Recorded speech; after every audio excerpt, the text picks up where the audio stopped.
우리 옆 사람하고 뒷사람하고 앞사람하고 같이 한번 인사할까요? 잘 오셨습니다. 네, 잘 오셨습니다. 네, 감사합니다. 자, 여러분들 인생을 많이 살아보신 분들이 계시고 또 저보다 조금 이제 덜 살아보신 분들이 이제 계실 텐데요. 살아보면 볼수록 우리 인생이 그렇게 단순하지 않다라고 하는 것을 우리가 느끼게 됩니다. 우리 지난주에 이순영 집사님 어머니 장례를 치렀는데요. 또 교회가 함께 위로 예배를 드릴 수 있어서 너무나도 감사했습니다. 집사님과 장로님 가정을 위해서 계속 기도해 주시기를 부탁드리겠습니다. 여러분, 근데 만약에 장례식장에 어떤 분이 오셔가지고 여러분 이렇게 말을 한다고 생각을 해보십시오. 아이고, 돌아가신 분은 예수 믿으셨으니까 천국에 가셨을 텐데, 아니 장례식장에서 사람들이 우는 것은 믿음이 약한 것 아닙니까? 이렇게 말한다면 이걸 어떻게 여러분 반응할 수 있을까요? 물론 이제 신자는 죽음 이후에 영원한 생명을 믿는 사람들 맞죠. 그래서 죽음이란 것이 우리 신자들에게는 슬픔이 아닙니다. 우리의 죽음은 우리의 후패해지는 육신의 장막을 벗고 썩지 않은 영원한 몸을 입는 날입니다. 맞습니다. 그리고 새 하늘과 새 땅을 예비해 놓으신 우리의 본향에 들어가는 관문이기 때문에 본질은 슬픔에 있지 않습니다. 그러나 여러분, 인생에서 우리가 슬프지 않을 이유를 안다고 해서 슬프지 않은 것은 아니죠. 믿음이 없어서가 아니라 믿음이 있지만 그럼에도 불구하고 슬픔을 느낀다라고 하는 겁니다.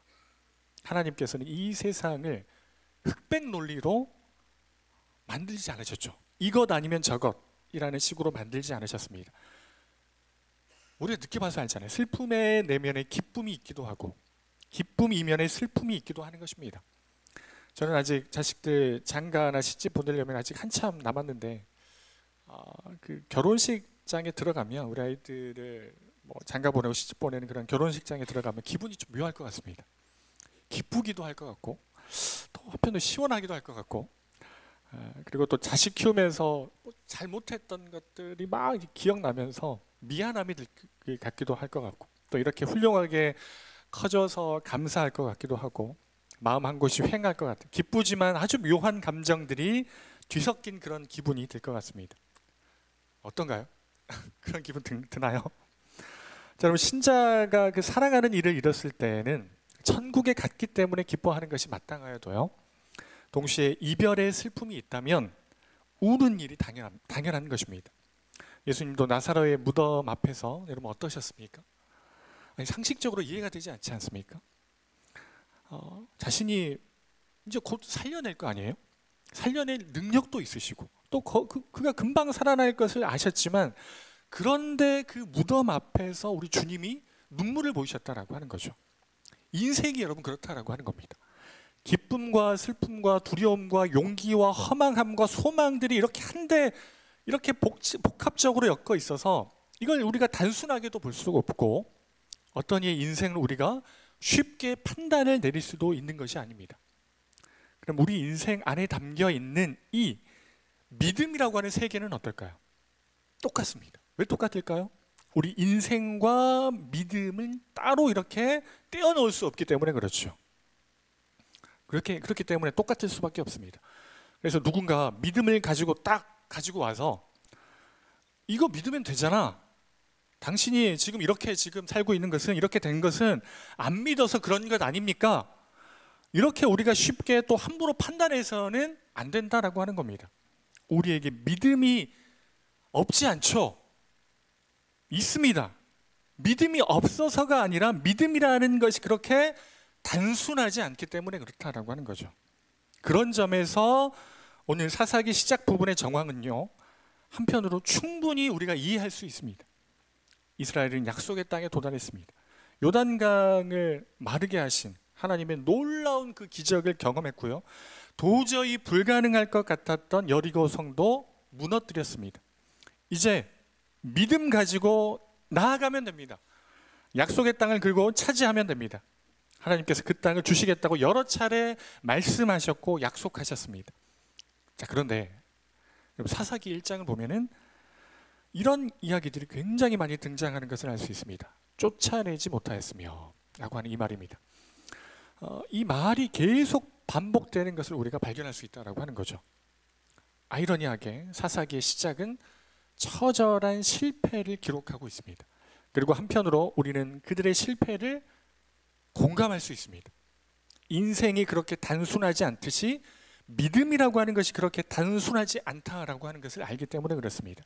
그래서 오늘 우리가 본문의 이스라엘의 입장으로 우리가 돌아가서 그들의 상황을 우리가 상세하게 보면서 그들이 왜 약속을 가지고도 믿음으로 나아가지 못했는지, 그리고 그럼에도 불구하고 믿음이라는 것을 양보해서는 안 되는 이유에 대해서 한번 살펴보도록 하겠습니다. 먼저 오늘 말씀의 처음 시작을 한번 보시기 바랍니다. 사사기의 첫 구절입니다. 여기만 보면 이스라엘이 매우 이제 희망적인 미래가 펼쳐지겠구나라고 하는 생각이 들게 됩니다. 왜냐하면 사사기 1장 1절과 우리 그 뒤에 책인 여호수아 1장 1절의 시작 부분이 똑같기 때문에 그렇습니다. 이렇게 시작을 하죠. 여호수아가 이렇게 시작을 합니다. 여호와의 종 모세가 죽은 후에, 근데 사사기도 똑같이 시작을 하죠. 여호수아가 죽은 후에. 자, 두 구절을 우리가 비교해 보면 모세가 죽은 후에라는 문구가 사람 이름만 바뀌어서 여호수아가 죽은 후에로 똑같이 이렇게 시작을 한다라고 하는 거죠. 그래서 사사기의 첫 구절을 읽으면 마치 그 사사 시대에도 여호수아 시대처럼 계속해서 이스라엘이 승리를 하겠구나라고 하는 그런 기대로 출발을 하게 됩니다. 실제로 사사기 제일 앞부분에 나오는 여러 전쟁에서는 분명히 이런 승전들이 있었습니다. 사사기 처음 등장하는 아도니 베색과의 전투에서 이스라엘은 대승을 거두게 됩니다. 그리고 갈렙의 사위인 온니엘이 기랴세벨을 점령해서 갈렙의 딸 악사를 얻는 이야기를 또한 들려줍니다. 그리고 유다가 이제 호르마를 정복하는 이야기를 들려주는데요. 여러분 혹시 호르마가 어떤 곳인지 아는 분 계실까요? 호르마. 이거 이제 들으면 여러분 다 아실 거라 생각을 합니다. 이스라엘 백성이 광야에 있을 때 12명의 정탐꾼 이야기 아시죠? 정탐꾼들이 정탐을 마치고 돌아와서 악평하는 보고를 하게 됩니다. 자, 그 말을 듣고 백성들이 동요가 되어서 자신들을 구원해 주신 그 하나님을 원망하기 시작합니다. 자, 하나님은 그들을 버리시지는 않았지만 이들이 정탐한 하루를 1년으로 계산을 해서 40년간 광야 생활을 하게 하십니다. 자, 여기까지는 우리가 잘 아는 내용이죠. 자, 그런데 그 다음 이야기가 어떻게 되냐면 하나님께서 말씀하십니다. 너희 세대에는 가나안 땅에 들어가지 못할 거다라는 이 심판의 말씀을 하시자 이스라엘 백성들의 반응이 이랬습니다. 아닙니다. 우리는 가겠습니다. 우리는 이 광야에서 살아남아서 우리의 힘으로 가나안으로 들어가겠습니다. 이렇게 말을 하면서 자, 전쟁을 치르러 나아가게 됩니다. 그렇게 하나님의 심판에 도전하면서 가나안으로 들어가는 길을 막고 있던 이 가나안과 아말렉 사람들과 싸우러 어디로 올라가게 되냐면 이 호르마라고 하는 곳으로 올라가게 됩니다. 그러면 이 싸움에서 여러분 어떻게 됐을까요? 대패하게 됩니다. 그래서 이스라엘 백성에게 이 호르마라고 하는 곳은 있잖아요. 이 호르마라고 하는 곳은 어떤 식으로 기억이 되어 있냐면 이들이 가나안 땅에 이제 다 왔습니다. 다 와서 이 가나안 땅 안에서 이들의 불신앙으로 입성이 좌절된 곳, 이런 식의 인식이 그들에게 박혀 있는 땅이 바로 호르마라고 하는 곳이었다라고 하는 거죠. 자, 그래서 이 호르마는요, 이스라엘에게 있어서 마지막 열매를 따지 못하고 추락한 아픔이 있는 도시였다라고 하는 겁니다. 자, 그렇다면 이스라엘 백성들 입장에서 이곳을 여러분 정복했다라고 하는 것은 어떤 의미로 다가오는 걸까요? 가나안 정복이라는 큰 소망을 드디어 우리가 이루어냈다라고 하는 감정을 주기에 충분한 곳이었을 것이다라고 하는 겁니다. 자, 이렇게 사사기의 첫 부분은 가나안 정복이 이제 수월하게 이루어져 가는 듯한 모습으로 시작을 하고 있습니다. 자, 그런데 딱 여기까지입니다. 여기까지가 이스라엘의 승리의 전부이고 사사기 1장의 기쁨이 끝나는 지점이었습니다. 그리고 이 호르마 전투 이후에 이어지는 구절들은 계속되는 패배의 연속임을 보여주고 있습니다. 그 패배의 시작점을 이렇게 말해주죠. 우리 1장 19절 말씀 우리 같이 한번 읽어보도록 하겠습니다. 같이 읽겠습니다. 시작.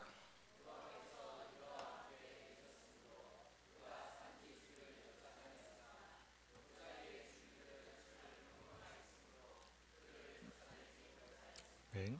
산지 주민은 쫓아내었지만 골짜기의 주민들은 쫓아내지 못하였다. 이 19절을 기점으로 해서 이제 이스라엘의 분위기가 완전히 전환이 됩니다. 그리고 이어지는 말씀에서 계속된 실패를 기록하고 있습니다. 21절은 베냐민 자손이 예루살렘에 거한 여부스 사람을 쫓아내지 못하였다 라고 하는 보고가 이어지고 있고, 27절에서 므낫세가 쫓아내지 못함에 가나안 족속이 결심하고 그 땅에 거주하였다 라고 이렇게 보고를 하고 있습니다. 이렇게 계속되는 이 쫓아내지 못함에가 등장하다가 드디어 1장의 마지막 부분은 아예 뭐라고 나오고 있냐면 아모리 사람이 단 자손을 산지로 쫓아내 버렸다 라고 이렇게 보고를 하고 있습니다. 34절 말씀을 한번 볼까요? 아모리 족속이 단 자손을 산지로 몰아넣고 골짜기에 내려오기를 용납하지 아니하였으며, 물론 요셉 족속이 강성해서 결국 노역을 이들에 대해서 노역을 시키기는 했지만 그 바람에 마지막 여러분 36절을 보십시오. 지금 다 이스라엘이 이제 계속해서 주어로 이제 등장을 하면서 뭐 유다 족속이, 요셉 족속이, 에브라임 족속이 이렇게 나오다가 이제 여기서는 이스라엘이 아니라 누가 주어로 나오게 되냐면 아모리 사람의 경계가 이렇더라라고 하는 식으로 나오게 된다라고 하는 거죠. 그러니까 상황이 끝내는 역전이 되고 말았습니다. 가나안 땅 정복을 다 이루었다는 그 정점에서, 호르마라고 하는 이 정점에서 삐끗한 곳이 있었는데 이 지점으로부터 추락이 시작이 된 겁니다. 이 추락은 걷잡을 수 없는 수준에 이르렀다라고 하는 것을 오늘 성경이 우리에게 보여주고 있습니다. 자, 그러면 이스라엘이 가나안 땅 사람들을 여러분 왜 쫓아내지 못하였다고 말하고 있습니까? 19절 말씀을 다시 한번 볼까요? 네, 그 이유가 이렇게 나옵니다. 골짜기의 주민들에게는 뭐가 있다라고 하나요? 철병거가 있었기 때문이다 라고 말을 합니다. 철병거 뭐 별거 아니네 이렇게 쉽게 생각하시면 안 됩니다. 이건 여러분 압도적인 전력 차이가 있었다라고 하는 것을 이런 식으로 말해주는 겁니다. 산지에서는요, 이렇게 어떻게 해서든지 이스라엘 백성들이 게릴라전을 해서든 매복을 해서든 어찌어찌 이겨낼 수 있었는지는 몰라도 평지에서는 달랐다라고 하는 거죠. 이 허벌판에서 병거는 이길 수가 없었습니다.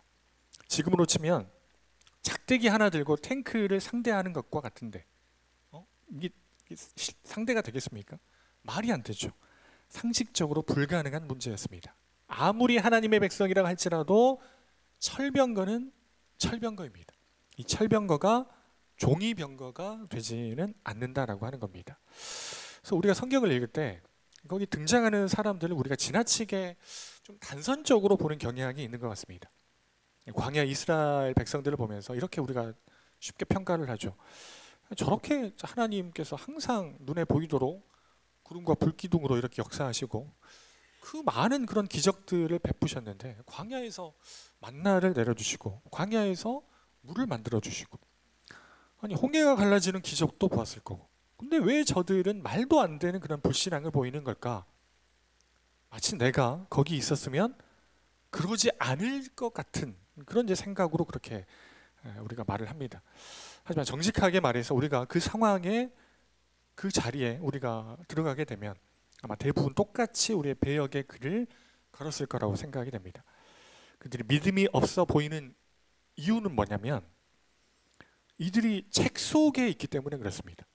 책 속의 사람들이기 때문에.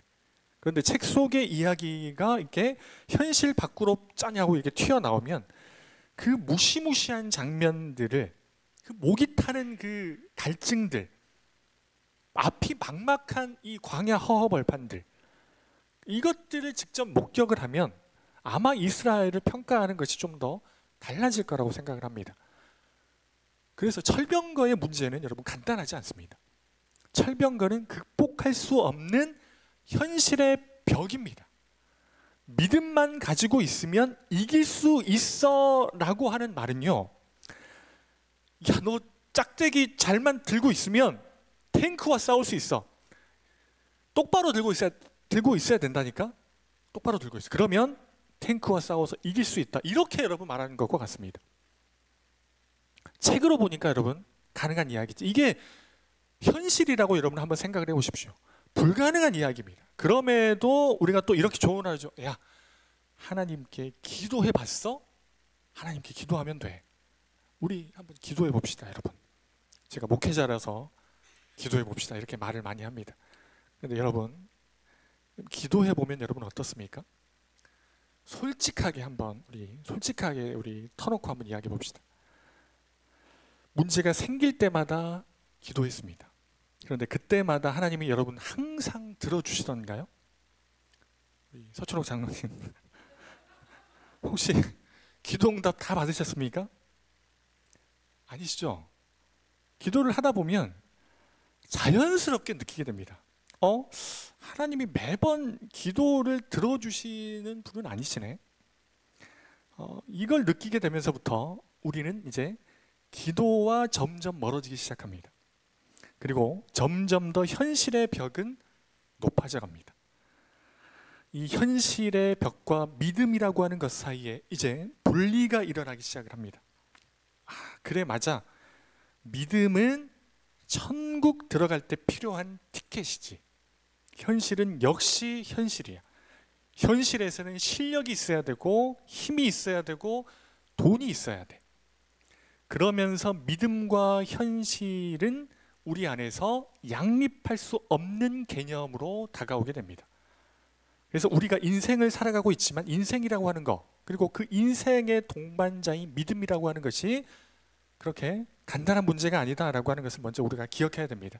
내 삶은 처절하고 복잡하지만 성경 이야기 속의 사람들의 삶은 척척 나오면 구구단같이 척하면 척하고 나오는 것이 아니다라고 하는 거죠.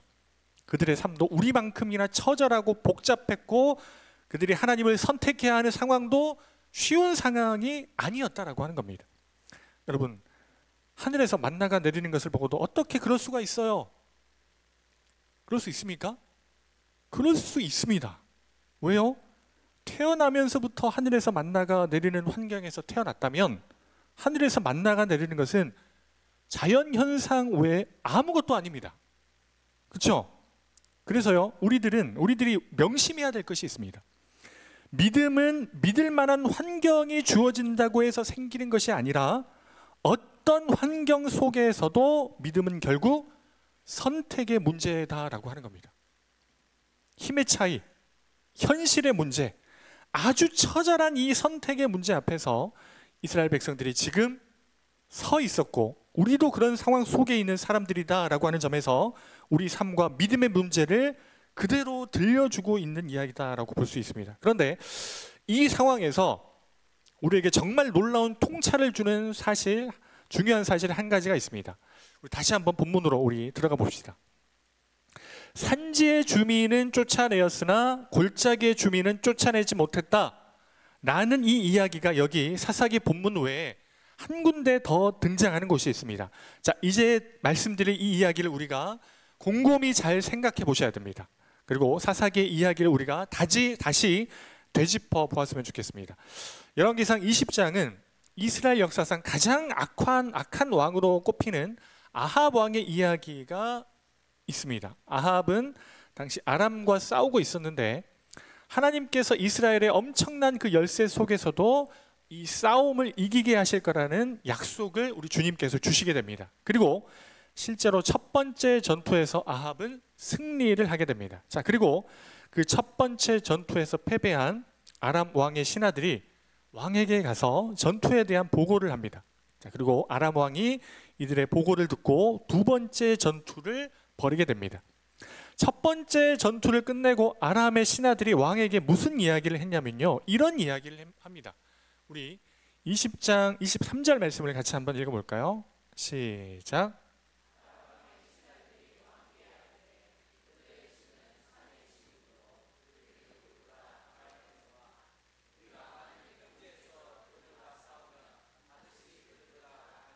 네. 산의 신 여호와는 산의 신이다. 자, 이것이 아람 신하들의 생각이었습니다. 자, 그러면 왜 이들은 여호와를 산의 신이라고 생각을 했을까요? 우리가 방금 보았던 사사기의 그 정황에서 하나님을 뭐라고 불렀죠? 산의 신으로 만들었다라고 볼 수 있습니다. 19절을 다시 한번 볼까요? 여호와께서 유다와 함께 계셨으므로 그가 산지 주민을 쫓아내었으나 골짜기의 주민들은 철병거가 있으므로 그들을 쫓아내지 못하였으며, 그러니까 사사기에서 이스라엘은 산에서는 승전을 했습니다. 승전을 했고 평지에서는 계속되는 그런 패배를 했습니다. 따라서 이방 국가들의 입장에서 볼 때는 어땠을까요? 이스라엘의 하나님은 충분히 어떤 신이었다? 산의 신으로 보였을 것입니다. 이 민족은 강력한 신의 산의 신의 도움을 받고 있구나. 그래서 이 신하들의 말을 듣고 아람 왕 베나닷은 두 번째 전투로 나아갑니다. 그때 하나님께서 이스라엘 왕 아합에게 하시는 말씀입니다. 이 말씀을 우리 같이 한번 읽어봅시다. 시작. 그때 하나님의 사람이 이스라엘 왕에게 나와 말하여 이르되 여호와의 말씀에 아람 사람이 말하기를 여호와는 산의 신이요 골짜기의 신은 아니라 하는도다. 그러므로 내가 이 큰 군대를 다 내 손에 넘기리니 너희는 내가 여호와인 줄을 알리라 하셨나이다 하니라. 아멘. 이걸 우리 방식으로 여러분 이해하면 이렇습니다. 감히 내가 산에서만 싸움을 잘한다고? 평지에서는 아무것도 아니라는 건데 그래 한번 해보자. 내가 산뿐만 아니라 평지에서도 이길 자가 없다라고 하는 것을 내가 보여주겠다. 이렇게 하나님께서 말씀을 하시는 겁니다. 여러분, 아합 왕은 어떤 왕이죠? 악한 왕입니다. 악한 왕이잖아요. 악한 왕. 그런데 그럼에도 불구하고 아람을 그의 손에 붙이시는 이유는 단 하나였습니다. 무엇 때문에요? 그들이 여호와를 산의 신이라고 생각했기 때문에 그렇습니다. 하나님이 말씀하십니다. 너희는 내가 여호와인 줄을 알게 될 것이다. 아람 군대들과 그 왕은 여호와께서 천하 만물의 주이심을 결국 보게 됩니다. 이스라엘의 하나님이 진짜 산의 신이 아니고 결국 온 열방의 신임을 알게 됩니다. 여러분, 아합이라는 사람이 이스라엘에게 악하기로 소문난 왕이었지만은요, 하나님께서 열방의 하나님 되심을 알리는 일에 하나님은 적극적으로 일어나서 일하시는 분이시다라고 하는 거죠. 여러분, 이거 너무나도 중요합니다. 하나님, 우리의 약함, 우리를 둘러싼 그 환경, 우리가 가진 그 한계, 우리의 인격과 됨됨이, 심지어 우리의 악함까지도 하나님은 이것들을 전부 다 거부하십니다. 하나님은 자신이 하신 약속과 그 뜻을 반드시 이루어내시는 분이십니다. 하나님은 우리의 인생의 문제를 가볍게 여기지 않으십니다. 주님이 이 땅에 몸을 입고 이 세상에 내려오셨잖아요. 그리고 나사로의 죽음을 보시고 우시지 않았습니까? 우주 만물을 초월하여 계신 분이시라면 인생의 고통 따위를 보고 울지 않으셨을 것입니다. 그러나 하나님은 인생의 문제와 그 고통의 강도를 몸소 직접 체험하셨습니다. 그래서 우리의 약함과 현실의 문제 앞에 서 있는 이 믿음이라는 이 고약한 어려움을 우리 주님께서는 아신다라고 하는 거죠. 그래서 히브리서 말씀에서 주님이 우리의 고통을 직접 경험해서 알기 때문에 우리를 동정하실 수 있다라고 말을 합니다. 우리에게 있는 대제사장은 우리의 연약함을 동정하지 못하실 리가 아니다. 똑같이 시험을 받으신 이로다. 하나님께서는 우리의 고통과 인생의 어려움을 결코 쉽게 다루지 않습니다. 자, 그렇다라고 하는 것은 하나님도 철병거를 가진 이들에게 이길 수 없다라고 하는 것을 분명하게 알고 계셨다라고 하는 거죠. 하나님도 군대의 많고 적음이 승리의 결정적인 요소다라고 하는 것을 분명히 알고 계십니다. 생각해 보십시오. 세상을 움직이는 원리를 만드신 분이 하나님이시잖아요. 철병거를 이길 수 없다는 거, 이 원리를 우리보다도 더 잘 아십니다. 이 원리를 만드신 분이시기 때문에 그렇죠. 그런데도 하나님은 악한 왕 아합을 사용하셔서 병력차가 그렇게 심하게 나는데도 불구하고 원리적으로 불가능해 보이는 그 싸움을 이기게 하셨습니다. 우리 이 말씀 한번 보실래요? 이스라엘 자손도 소집되어 군량을 받고 마주 나가서 그들 앞에 진영을 치니 이스라엘 자손은 두 무리의 적은 염소떼와 같고 아람 사람은 그 땅에 가득하였더라. 29절 말씀 보십시오. 진영이 서로 대치한 지 7일이라. 일곱째 날에 접점하여 이스라엘 자손이 하루에 아람 보병 10만 명을 죽이매. 여러분, 얼마나 아람이 보기에 이스라엘 군대가 하찮아 보였으면 뭐라고 하죠? 두 무리의 적은 염소떼, 이렇게 보인다라고 했을까요? 그런데 그 두 무리의 염소떼가 하루 만에 10만 명을 격퇴시킵니다. 여러분, 정말로 우리 인생에서 이 현실이라는 이 벽을 정말 극복할 수 없는 걸까요? 믿음이 있어도 안 되는 일은 안 될 수밖에 없는 걸까요? 여러분, 우리가 믿음을 가볍고 단순하게 다루어서는 안 되지만요, 반대로 믿음을 그렇게 의미 없는 것으로 만드시면 안 됩니다. 믿음은 현실을 극복합니다. 우리는 사사기 1장 19절을 읽으면서 이스라엘과 동병상련을 느낍니다. 맞아, 철병거가 있는데 우리가 어찌할 수 있겠어? 하나님, 우리의 삶에서 일어나는 문제들을 우리만큼 충분히 다 알지 못하시기 때문에 우리들에게 믿음을 가지라고 말씀하시는 것이 아닙니다. 하나님께서는 우리의 이 상황을 공감하시면서 나도 안다, 나도 알아, 너의 인생이 충분히 복잡하고 너희가 주어지는 그 환경이 어렵다는 건 나도 안다. 그럼에도 불구하고 나는 너희가 이 현실의 벽을 뛰어넘을 수 있는 믿음을 갖기를 원한다. 내가 너와 함께 있다. 두려워하지 말아라. 놀라지 말아라. 나는 너의 하나님이 될 것이다. 이렇게 우리에게 말씀해 주고 계시다라고 하는 거죠. 하나님은 여러분 모르시지 않습니다. 하나님은 우리와 함께 그 매서운 현실 속에서 함께 비를 맞고 계시면서 그 어려움을 함께 고통당하고 계시는 분이십니다. 우리의 고통, 우리의 슬픔, 우리의 어려움, 우리의 낭패, 우리의 좌절, 우리의 절망, 하나님은 모르시지 않는다라고 하는 거죠. 하지만 그럼에도 불구하고 하나님은 말씀하십니다. 가나안 족속이 철병거를 가졌고 강할지라도 내가 능히 그를 쫓아내리라. 믿음은 여러분 현실을 극복합니다. 이것이 여러분 성경이 가르치는 진리입니다. 그리고 이 증거가 실제로 사사기 4장에 보면 나타납니다. 하나님이 이스라엘을 구원하시기 위해서 사사를 보내실 때 남자 사사도 아니고 여자 사사를 보내십니다. 그리고 철병거의 유무와 상관없게 승리를 거두게 하십니다. 우리 4장 13절 말씀 같이 한번 읽어볼까요? 시작. 시스라가 모든 병거 곧 철병거 900대와 자기와 함께 있는 모든 백성을 하로셋 학고임에서부터 기손강으로 모은지라. 드보라와 바라게 때 시스라는 철병거 몇 대요? 900대와 자기와 함께 있는 모든 백성을 이끌고 왔다라고 말을 하고 있습니다. 하지만 드보라와 바락은 그들을 쳐서 무찌릅니다. 철병거와 맞닥뜨렸다고 해서 전쟁에 지지 않는다라고 하는 거죠. 그렇다면 문제는 여러분 무엇입니까? 문제는 여러분 무엇입니까? 관건이 여러분 뭐죠? 믿음이 현실을 극복한다라고 하는 것을 우리가 충분히 믿지 않기 때문이다라고 하는 거예요. 충분히 믿지 않아요. 여러분 15절 말씀을 자세히 한번 여러분 보십시오. 뭐라고 말하죠? 여호와께서 바락 앞에서 시스라와 그의 모든 병거와 그의 온 군대를 칼날로 혼란에 빠지게 하심에 시스라가 병거에서 내려 걸어서 도망한지라. 실제 전투에서 싸운 것은 여러분 바락이지 않았습니까? 그런데 성경은 주어를 누구로 하고 있죠?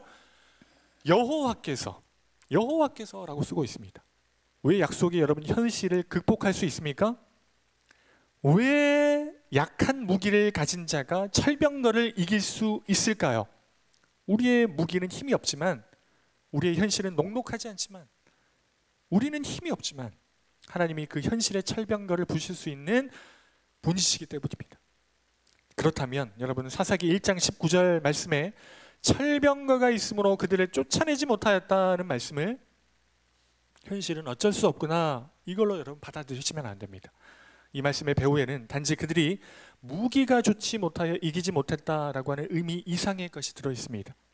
이스라엘이 하나님께 믿음으로 신실하게 반응하지 못했다라고 하는 것이 그 안에 들어있다라고 하는 거죠. 여러분, 비록 우리의 현실이 복잡하고 녹록하지 않다 하더라도 우리의 믿음은 철병거를 충분히 이길 수 있습니다. 하나님은 우리가 믿음을 가지고 이 현실의 벽을 넘어서 매일 천국을 경험하며 살기를 원하십니다. 하나님은 사사시대가 오기 이미 오래전 여호수아 17장 19절에서 이런 말씀을 주셨습니다. 같이 한번 우리 읽어봅시다. 시작.